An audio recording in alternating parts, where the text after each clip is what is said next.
Doctor, you talked about food a little bit, raw food, and how important that is. I'm not sure what the percentages are, but most people have microwave ovens in their house and cook a lot of food that way.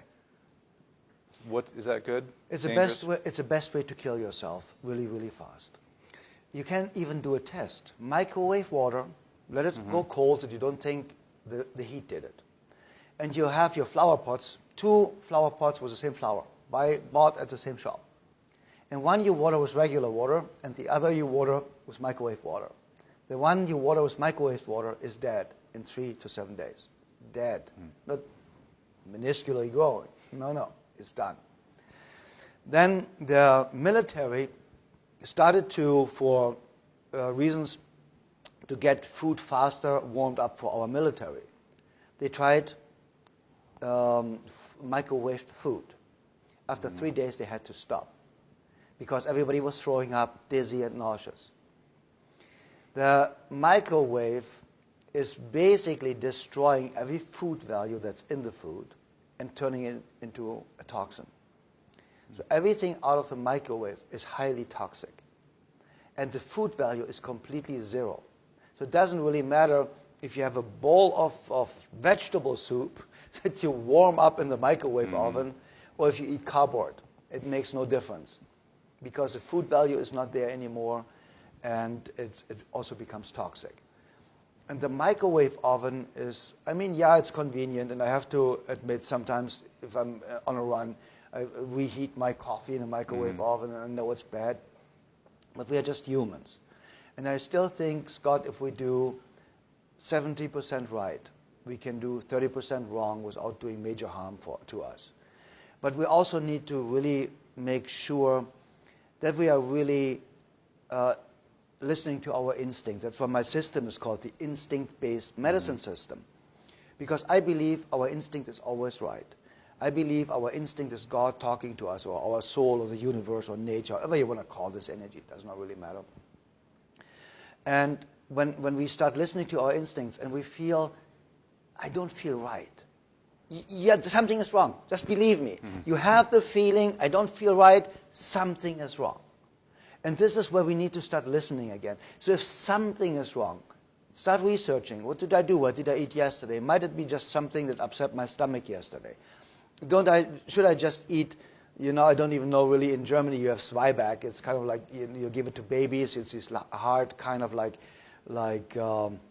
very crispy kind of a bread. And you have babies bite on it when they grow teeth and stuff like that. I don't really know the English word for it. But it's kind of like Melba toast. Okay. So you eat this for one day, and you find out, do I get better? Do I feel better? Because it cleanses out your colon. It helps you. You have some fiber-rich food, whatever. And you just have a lot of water that day. And in 90% of the cases, that cures the problem. But always grabbing a pill because something is wrong just covers the symptom, and you will never find out the root cause because my instinct-based medicine system is only about the root cause. We do not treat disease. We do not treat illness. We do not treat the patient. We are just identifying the root cause and helping the person to eliminate the root cause. And the symptoms just fall off.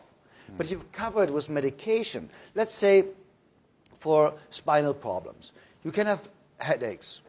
There can be, from your spine, a misalignment of your spine. You can have eaten something really bad yesterday, and the toxins that your colon is producing or digestive tract giving you the headache. You can have a lot of stress. You can get a headache from that. Your muscles might be tight and there's no oxygen in your brain. So there are hundreds of possible reasons for you to have a headache. So if you just take a headache pill and the pain goes away, at least you believe it's gone away. It's not really gone away. You just believe it is. It just covers the information flow. It breaks the information flow from your nervous system to your brain, telling you there is pain. That's all it does. It doesn't get rid of the pain. But now you will never really research where did it come from.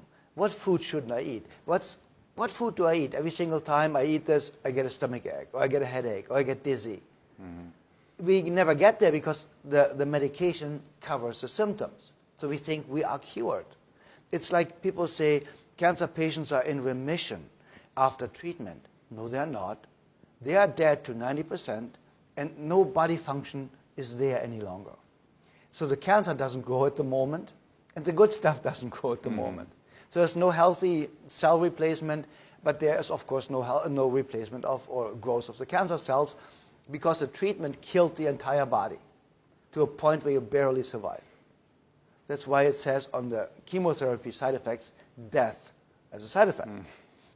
So many people die because they miss the spot where they kill the patient to a point where they're still staying alive.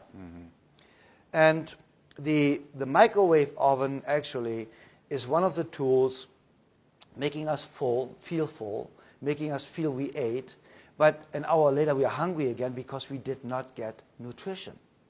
We stuffed our stomach. And now we are creating possibly diabetes, because our pancreas has to produce all these digestive enzymes now for us to be able to digest the dead food, because now there are no living enzymes in the food any longer. Even if you have the vegetable soup, you just put into the microwave oven. And that's one of the main reasons also for diabetes. So the microwave oven could be one of the main reasons for diabetes, because we cannot digest what we eat. And I mean, eventually the body gets rid of it, but it's a huge effort for the body to get rid of microwave food. So basically, Scott, the microwave oven is not something we should use. I mean, in an emergency situation, once in a while, I don't really think it does a big harm to us. But if I would not feel right, I would not do one single thing wrong, I would be fanatic about drinking a gallon of water a day with half a teaspoon of pink salt in it. I would be fanatic in a raw food diet. I would juice like crazy. You know, and people don't understand you can really detoxify your system with apple, carrot, celery juice in the morning, freshly made, of course, 1/3 each.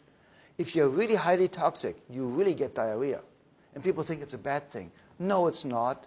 You are so toxic that the body is using the first opportunity to get rid of the toxins in an instant. It's just flushing you out. So it just tells you how toxic you are. And that, Scott, is something that is really unbelievably phenomenal, that you can ruin your body for 30, 40 years. And you do for a couple of weeks the right thing, and we are healthy again. This is so phenomenal. My message of hope, you know, people say, you give people hope. Yeah, I give people hope because I know, I have seen it happen. I have seen people coming into my office saying, I have 3 months to live, 6 months to live, 9 months to live.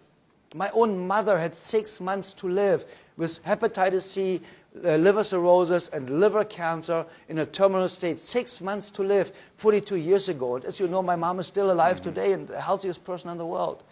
And I can tell you that because I've seen it. The most important part is you need to talk to people that are producing results or produced results on a consistent basis. Never talk to somebody like a economy professor that never made $1 million in his life teaching you in university how to be rich. That's absurd. You know, I spent more money in a year in restaurant tips than they make. So this guy wants to tell me how to make money? No. I made the money before, from coming from starvation, from coming from a family from refugees after the Second World War. And I knew what it means to have nothing to eat, because there were days where we had nothing to eat. So I made my success. I made my money. I wrote 19 best-selling books. If you want to write a best-selling book, talk to me. I wrote 19 of these. I have worked with over 66,000 patients. If you want to know how to work with patients, ask me. So the point is, talk to people who did it. Talk to a patient who was sick and got healthy. Talk to somebody that weighed 400 pounds and now is slim and skinny and fit and healthy and strong. That's the person you talk to. Not a doctor whose lifespan statistically is the shortest of all professions. The doctor has a lifespan, an average of 56 years of age, the highest abuse rate of alcohol, the highest abuse rate of drugs, and the highest rate of suicide. This is a person you want to ask how to be fit, healthy, and strong for the next 140 years? No. You ask somebody who is doing it. You go to somebody that's 100 years old and plays soccer with his great-great-grandchildren, and you say, how in the world did you do that?